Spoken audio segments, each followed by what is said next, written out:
welcome to Leadership Luminaries Lounge with Kerry Bass and Peggy O'Neill, a podcast about the connection of leadership, philosophy, practice, and impact on society.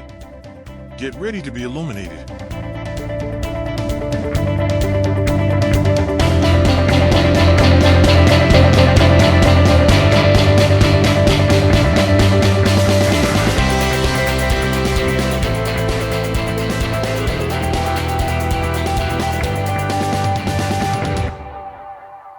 Hello, everybody. I'm Kerry Bass, and welcome to the Leadership Luminaries Lounge. And I'm Peggy O'Neill, so happy to be here with you. And today, we're here for another one of our regular conversations, Peggy and I. But today we have a guest, and our guest is Courtney Bass Sherizen. And yes, indeed, Bass is intentional. I'm taking full advantage of nepotism, and I had my niece, who's really brilliant, come and join us in our conversation. That's great. Thank you for that introduction, Uncle Kerry.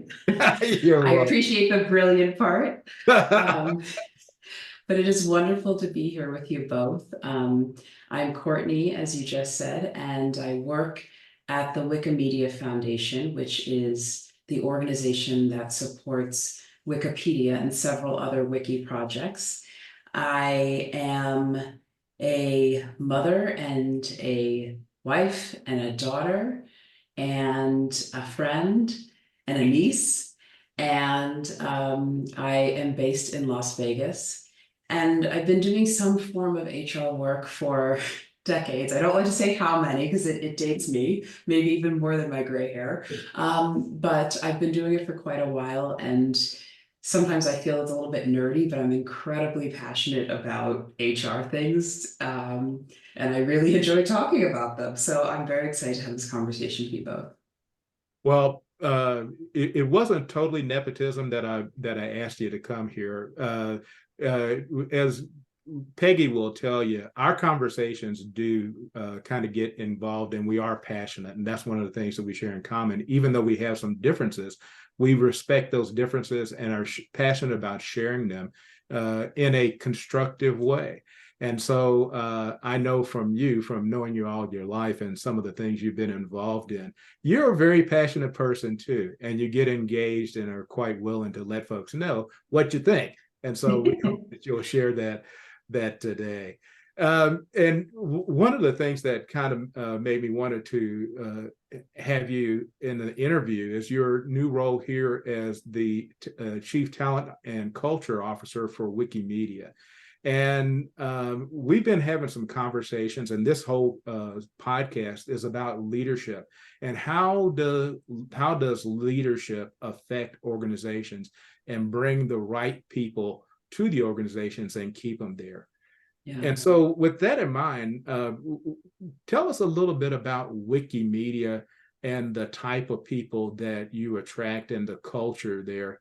And then if you don't mind, I'd like to know what motivates people from Wikimedia and your experience in HR, and how do you keep the staff and the people engaged in an organization?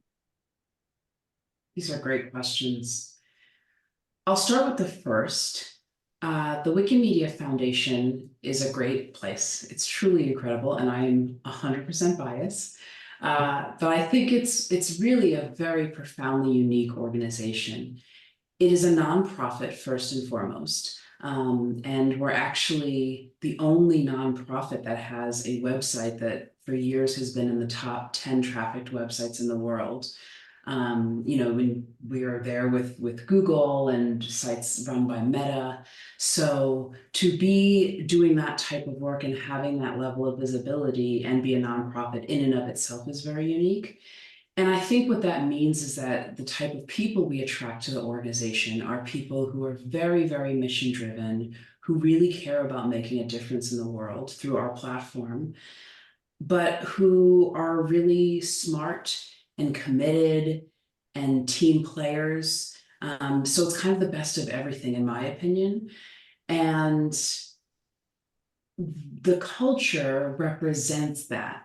We are a global organization, which many organizations are, but we're really global. We have around 700 people in the organization, and of us, we're in almost 50 countries. So just that type of geographic spread with such a small employee base, I think is a testament to how truly global we are.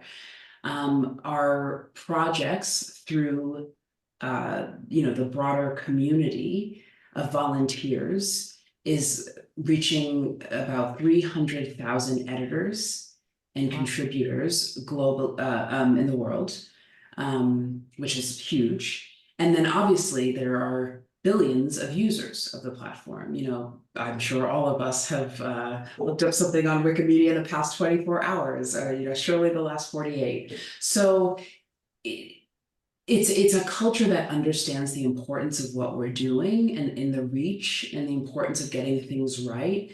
And so there's a seriousness to which people bring their energy to the work, but also this care and this support and this joy, because it is really important and special work. So it's a really wonderful and unique culture. On the question of why people stay, I think there and other organizations, I really ultimately think it comes down to feelings of respect. I think if people feel that they are respected in an organization, and there's a lot of sort of sub bullets under what I mean by respect, but I think if people feel they have that, they're inclined to stay. Some of it is respect, meaning the way we engage with each other is kind and considerate and thoughtful. I was just talking to someone who reminded me, because they said someone at work yelled at them, and I'm like, what? People at work yell? It's like, oh, that's right. There are work environments where people yell. And so, I think for some people, it's just the respect and the way that they are treated. For many people, myself included, it's respect in how one is compensated. I think that's a big part of why people stay. Or, and when I say compensation, I don't just mean the money we're paid, but the benefits that you get, the health insurance, all of those types of compensation and reward components. And I think for others, it's the way in which their work, their expertise, their offering is respected. And I think if an organization can provide respect in the way that people are received and treated, in the way that they're compensated in the broad sense of that term, and in the way that they are valued for the work they're providing, it makes a place very sticky. It makes employee turnover low. It makes people who do leave with positive sentiment and the ability to, to promote the organization to others. That's great. I love what you said about, I don't know if you said exactly honoring, but what people are offering. I love talking about the people that work there as what they're doing is an offering to the organization. Beautifully said. Thank you. You're welcome. I'm interested in, like Kerry said, we talk a lot about leadership here. Do you all talk about leadership within Wikimedia, and how do you talk about leadership? Like, what's the context, or what are you saying leadership is? I'm just curious about the leadership conversation within the organization.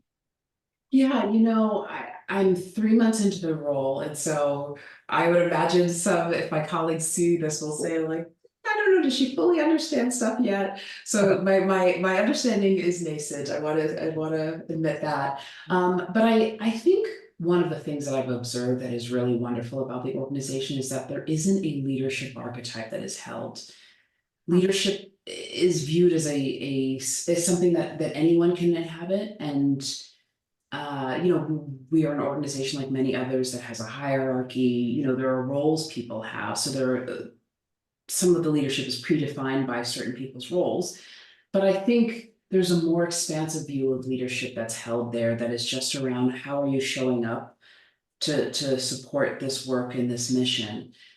I also think that there's something really unique that I've seen here that I've not seen in some other places that I've worked at or supported as a consultant, where because we have this big 300,000 plus person community that we are accountable to, and they have leadership within that, there's almost this respect and an equilibrium that has to be met between our leadership as the foundation and the broader leadership of the movement. And, we can't take it for granted. Either can't take each other for granted.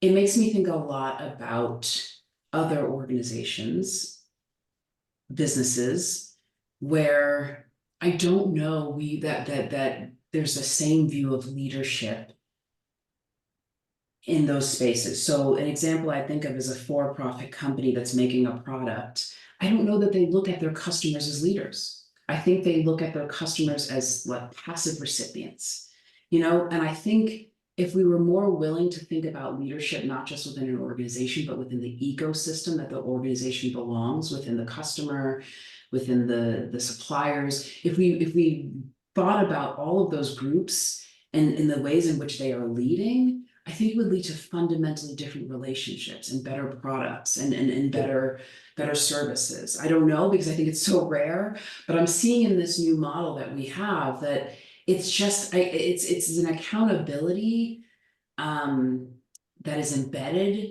because again there's the perspective that as the foundation we are leaders, but that there's broader leadership beyond just our walls that I think is ultimately making things better as a whole.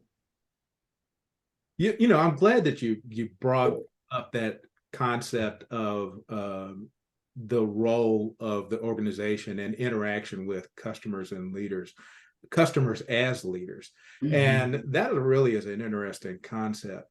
One of the things that, that I spend a lot of time talking about and looking at is how are organizations changing in society, and the leadership understanding that. One of the examples you're familiar with is the Conference Board changing their definition of the purpose of a corporation to be not just simply the increasing shareholder value, but now increasing and making and exceeding stakeholder value, the entire breadth of the stakeholders, and making basically all of the stakeholders bosses.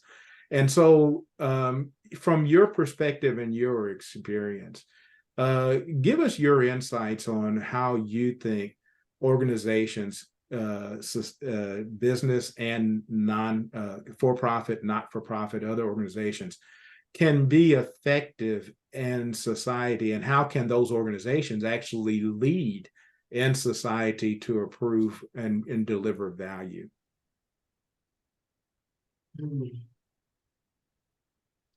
I'm shaking my head because I think about this question a lot. And this is where you're gonna, as my Uncle Kerry said, I say what I think, and I'm direct about my opinion. So I'll say this, and maybe I'd love to hear if you think differently. My personal belief on this is that you're right, Uncle Kerry. There are a lot, most organizations are held to the standard of not just increasing shareholder wealth, but thinking broadly about stakeholders. And a lot of them don't really want to do that for whatever reason. And I personally think we are all better served if organizations can be truthful about who they really are. Yeah. I just think, and I think I could give a million examples that we've all experienced over the past 4 or 5 years, where things happen in the world, organizations feel compelled to make statements. They may or may not really care about what the issue is, but everyone's putting out a paper on how they think, or putting something on Twitter or on a blog post. So there's a compulsion to do it, but the reality of their employees is not even what is in the statement. Yep. We care about diversity, equity, and inclusion, and the employees are saying this is a terrible place to work as a woman, for example. Yeah. So I almost wish we could say, I almost wish it was acceptable for an organization to say, actually, I really just care about shareholder profit. Yeah. That's what we're here for. Sorry for breaking in, but you hit a sweet spot of a conversation that I've been having. I've been doing lots of podcasts and other things talking about that. And you may remember, I'm hoping I'm telling the story and quoting correctly, but I believe it's the CEO of Shopify about, was it last year? Somebody asked him about, what their organization was like. And he said, we are not a family. So I thought that was really that was great, because I think, number one, the leader needs to have integrity. And if you're going to be clear about that and you want the right people, you need to be honest and open. And so if you're not, I think too often we say things like, we're a family here. Well, no, you're not a family.